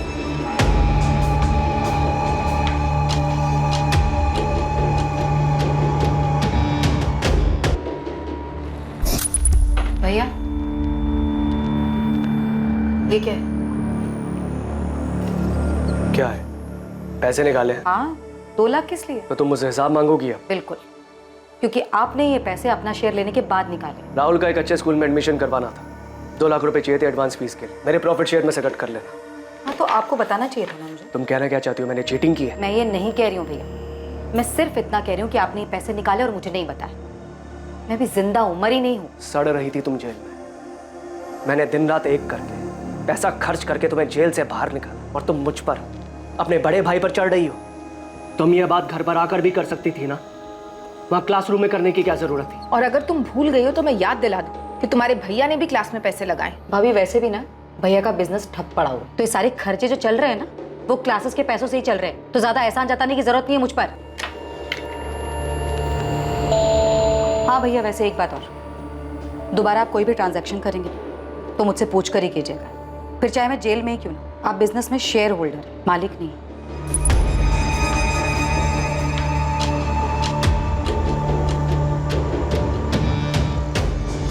जिस अंधी गली में इन्वेस्टिगेशन दाखिल हुई थी, उसी अंधी गली से आरती जोशी मर्डर केस का आखिर में रास्ता खुलने वाला था। पुलिस ने अंधेरे में जो तीर चलाया था, वो तीर आरती मर्डर केस में निशाने पर लगा था। लेकिन इस सफलता से पहले एक उससे भी बड़ी सफलता इस केस में सामने आने वाली है। हाँ उस्मान बोल, पार्वती और किशोर का कुछ पता चला? सर वहाँ कुछ मिले या ना मिले, यहाँ 2 पंटर मिले, ये वसीम बेग और बिलाल कुरैशी। कौन है ये दोनों? मैडम ने आप लोग को बुलाया है।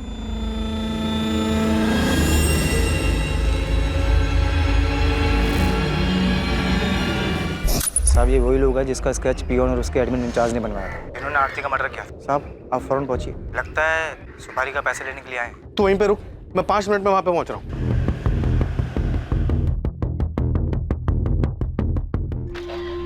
सर, आपका शक सही था, काफी घुमाकर प्लानिंग की गई। मीनाक्षी जोशी के अकाउंट से पैसे दिए गए? नहीं सर, लेकिन घर बेचने के बाद की कहानी कुछ और है जो हमसे छुपाई गई। हमसे चूक हो गई सर, हमने सिर्फ मोहन का अकाउंट चेक किया, लेकिन घर बेचने के बाद मीनाक्षी जी को 55 लाख रुपए मिले, जिसमें से 40 लाख रुपए उन्होंने पार्वती के अकाउंट में ट्रांसफर किए। ये किशोर और पार्वती तो कुछ और ही कहानी सुना के गए थे।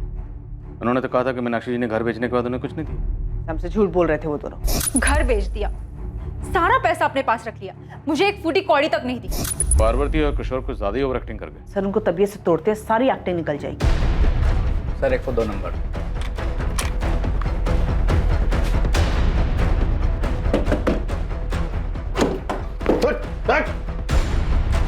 अकेला ठोकेगा या अपने पार्टनर के साथ? बुला वसीम को। वसीम! चलिए माँ जी, पार्वती और किशोर आपका पुलिस स्टेशन में इंतजार कर रहे हैं। बैलेंस पैसे लेने आए थे सर। तुम दोनों में से मुझे फोन किसने किया था? मैंने किया था सर, वो भी हमारे प्लान का हिस्सा था। एडवांस कितना मिला था? 4 लाख। और बैलेंस कितना था? 6 लाख सर। आज की तारीख फिक्स हुई थी बैलेंस लेने के लिए। ये 4 लाख है, बाकी 6 काम होने के बाद कल काम हो जाएगा। अच्छा उसके सीए का नाम सुरेश पुजारी है। एक बार में याद हो गया था भाई, उसके जीएसटी का भी पता करके आए। तुम टेंशन मत लो, कल काम हो जाएगा।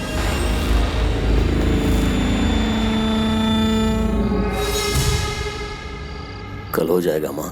कह दिया उसे कि उसे भी उतना ही दर्द होना चाहिए जितना मेरे बेटे को हुआ था। उसे दर्द होगा, वैभव से ज्यादा दर्द होगा उसे। आरती को मारने की प्लानिंग आपने जनवरी में शुरू कर दी थी। मैं पहले ही मारना चाहती थी, लेकिन जनवरी में पक्का कर लिया था। आज फिर कोर्ट में उसकी बेल की सुनवाई है माँ। बस उसे बेल जल्दी मिल जाए। देखिए लगता तो इस बार जल्दी मिल जाएगी। आप यहाँ क्या कर रही हैं? आप क्या चाहती हैं आप? तुम तो शुरू से ही कहती रही कि तुमने वैभव को नहीं मारा। बस मैं ये जानना चाहती हूँ सच क्या है। माँ मुझे आपसे कुछ नहीं चाहिए, मैं आपके पास नहीं आऊंगी। जैसी तुम्हारी मर्जी। बस मैं तो ये जानना चाहती हूँ कि तुमने वैभव को मारा है। बोल बेटा, तुमने ही मारा है ना? हाँ मैंने मारा वैभव को, क्योंकि वो अपने घटियापन और अपनी गंदी चीजों से बाज नहीं आ रहा था। 5 सालों में जो दर्द और जो तकलीफें उसने मुझे दी है, वही दर्द मैं उसे देना चाहती थी। हाँ मैंने मारा है आपके बेटे को, क्योंकि मैं आपके बेटे से नहीं बल्कि प्रेम मिश्रा से प्यार करती हूँ। पर तूने मुझे पहले कभी कुछ बताया क्यों नहीं? मैं अपने बेटे से बात करती, वो तेरे रास्ते से हट जाता और तू अपनी जिंदगी जी लेती। मैं उसे छोड़ना नहीं चाहती थी, मारना चाहती थी। मैं ये घर बेच दूंगी और वृद्धाश्रम चली जाऊंगी, और वहां पे तुम दोनों में से कोई भी मुझे मिलने नहीं आएगा, और इस तरह किसी को मुझ पे भी शक नहीं होगा और तुम लोगों पे भी नहीं होगा। उन पैसों से मैं आरती को मरवाऊंगी।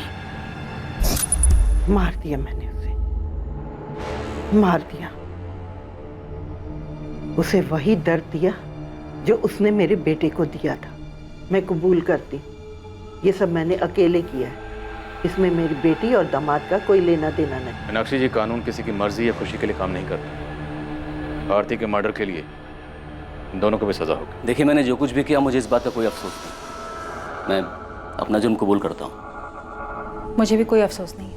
अपने बेटे की मौत का बदला लेके खुश हैं आप? हाँ, मुझे बदला लेना था।